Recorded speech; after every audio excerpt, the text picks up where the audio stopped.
Lo que va a la izquierda va a la derecha. Todo lo que sube tiene que bajar. Lo que está lleno tiene que vaciarse. Este es el podcast del péndulo. Pablo, gracias por esta comunicación. Fernando Borroni te saluda. Un placer estar con vosotros, Fernando. ¿Cómo estáis? Muy bien. Bueno, a ver, queríamos charlar varias cosas contigo. Primero, tu mirada, tu reflexión acerca de este intento de magnicidio contra Cristina Fernández de Kirchner. Creo que es muy importante poner el acento en los responsables de generar un clima que hace viable o posible que ocurra un intento de asesinato como el que hemos visto. Yo creo que hay algunos que pretenden decir, no, esto es el problema de la polarización, del ruido, de hay que tratar de bajar la tensión. Es como, no, mire usted, esto es terrorismo de ultraderecha. Y quien de alguna manera ha generado el clima para que se pueda producir un atentado terrorista de ultraderecha que estuvo muy cerca de acabar con la vida de la vicepresidenta de Argentina, son los responsables de una violencia mediática continua que se viene produciendo en la Argentina, pero también en otros países de América Latina y en España desde hace mucho tiempo, para generar odio. El mecanismo, que lo explicaba ayer, es relativamente sencillo.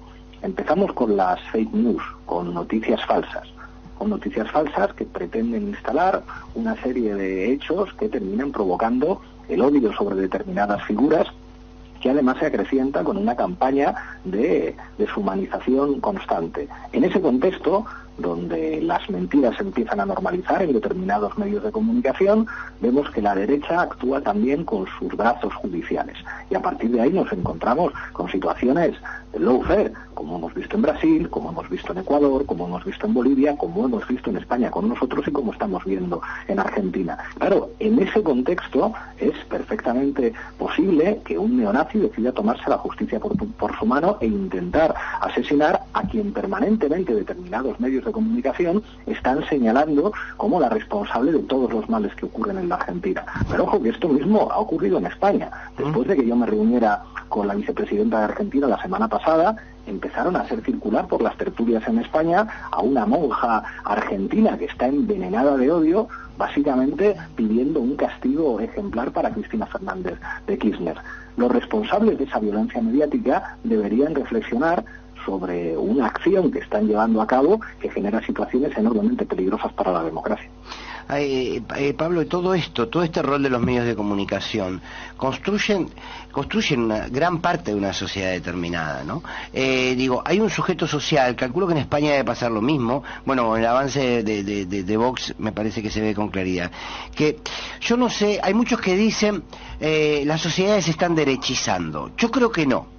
Yo creo que tienen más publicidad y que claramente tienen más efectividad desde los medios para construir una sociedad derechizada. Pero ¿vos crees que nosotros, a partir de este rol de los medios, de un sector de la justicia, como vos describías, y también de la política, se están derechizando las sociedades o no es por ahí el análisis? Yo creo que la ultraderecha es un fenómeno ideológico. Y cuando decimos ideológico, creo que tenemos que dejar de poner tanto el acento en sus expresiones estrictamente partidistas. Hay veces que parece que cuando hablamos de ultraderecha hablamos básicamente de partidos de ultraderecha o de líderes de ultraderecha que se presentan a las elecciones con mejores o peores resultados electorales. Ultraderecha sería Vox, ultraderecha sería Bolsonaro, ultraderecha sería Donald Trump. En Argentina tienen nuevos fenómenos políticos que responden a esas coordenadas. Pero la ultraderecha es algo más. Es un fenómeno ideológico que penetra en sectores muy importantes del Estado, que penetra en la policía, que penetra en los jueces, que penetra en muchos funcionarios públicos, que penetra también en el ejército y que penetra a través de los dispositivos mediáticos de la ultraderecha. La ultraderecha realmente peligrosa es la que normaliza los discursos del odio y los discursos de ultraderecha en medios de comunicación masivos que ven millones de personas, por radio, por televisión, por prensa escrita, en un contexto en el que buena parte de los grandes medios de comunicación son propiedades de grandes empresas con intereses políticos y económicos concretos que pueden ser perfectamente contrarios a la democracia y que en la práctica se convierten en la verdadera oposición a los gobiernos progresistas. Si en Argentina uno quiere saber quién es el núcleo irradiador de los discursos de la derecha, tiene que leer el Clarín. Y ahí está la clave de cómo actúa la derecha. Lo mismo que en Chile con el grupo El Mercurio, o lo mismo que ocurriría en España con los dos grandes conglomerados que controlan el 90% de lo que pueden leer, de lo que pueden ver y de lo que pueden escuchar buena parte de los ciudadanos. Es verdad que hay algunas alternativas, pero creo que el fenómeno en el que se mueve como pez en el agua la ultraderecha es unos medios de comunicación ultraconservadores que además han normalizado la mentira. Estamos viendo hoy en las redes sociales cómo esos sectores de ultraderecha hablan abiertamente de montaje y saben que es mentira.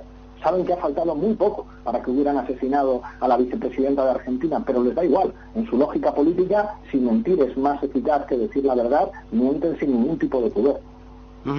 Ahora, ¿qué pasa, Pablo, cuando nos toca gobernar? Al campo nacional y popular, como nos gusta llamarlo aquí, lo mismo, por supuesto, en España. ¿Qué pasa cuando la izquierda o los gobiernos populares llegan al poder ejecutivo y entendemos que eso es simplemente una porción de poder? A veces no se toman las medidas en profundidad que deben tomarse, a veces se especula con, bueno, no están dadas las correlaciones de fuerza para... ¿Qué pasa con esa izquierda, con ese campo nacionalidad y popular cuando llega al poder? Llegar al gobierno no tiene nada que ver con llegar al poder. A veces nosotros mismos nos ponemos zancadillas en la propia terminología que utilizamos. El poder no es el gobierno de un país. El gobierno es uno de los poderes de un país.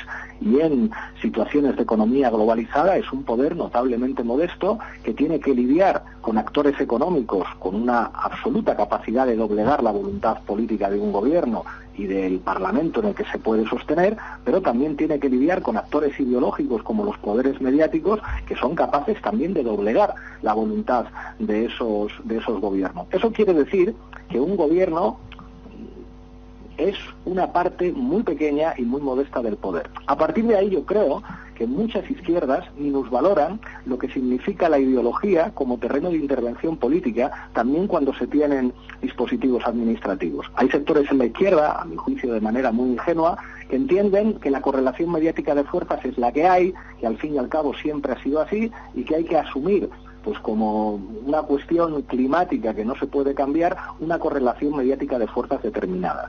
Argentina es una excepción, y lo que intentó el kirchnerismo con Clarín, planteando una ley de 3/3, ojo, que esto es perfectamente sensato en el marco de la economía de mercado, que haya 1/3 de medios privados, donde además opere de verdad la competencia y se terminen con las lógicas oligopólicas, pero que luego haya también 1/3 de medios públicos y de medios comunitarios que respondan al interés general y no al interés empresarial de los dueños de los medios privados. Claro, eso implicó una guerra con el Clarín que fue un abierto desafío por parte del poder mediático contra el poder democrático. Yo creo que es muy importante, cuando se tienen responsabilidades administrativas, no perder de vista la necesidad de modificar esa correlación mediática de fuerzas.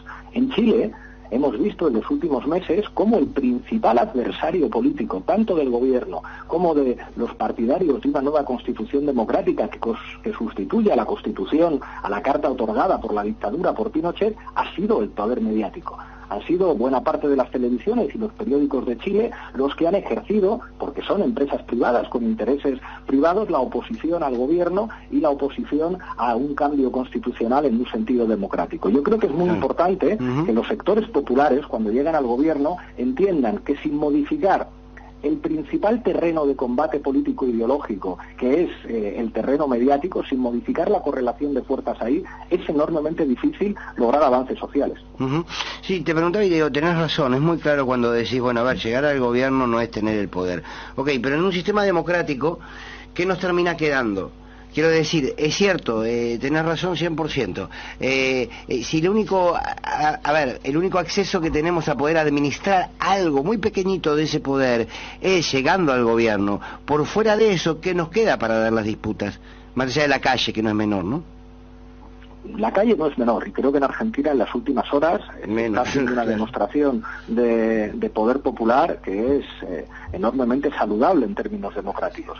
Yo cuando estaba en el gobierno insistía mucho a los movimientos sociales. No puede ser que solamente nos presione el poder económico, tenéis que presionar vosotros también. El poder económico presiona haciendo llamadas telefónicas, presiona a través de mecanismos económicos enormemente poderosos. En España asistimos a cómo algunas eléctricas se atreven a amenazar al gobierno, algunas grandes empresas se atreven a amenazar al gobierno y, por supuesto, dirigen con una orientación política muy concreta los medios de comunicación de los que son propietarios. Los sectores populares organizados en sindicatos, en asociaciones de vecinos, en movimientos militantes, tienen que saber que también son un poder, y además un poder democrático que tiene todo el derecho y toda la legitimidad para hacer valer su presión. Los medios de comunicación, parte del Poder Judicial y parte de la dirigencia de la oposición se tienen que hacer cargo para medios de porque comunicación, generaron violencia. Medios de comunicación. Me dijiste, escuchaste muy bien, los medios de comunicación, sí. Parte del Poder Judicial y parte de la oposición argentina, de la derecha. ¿Me dejas terminar? Porque ustedes... Sí, pero vos no me dejaste terminar de entrevistar. No, porque vos sabés que es muy importante. Ustedes no se dan cuenta dale, yo te dejo vos, dale. De la dimensión que ayer pasó.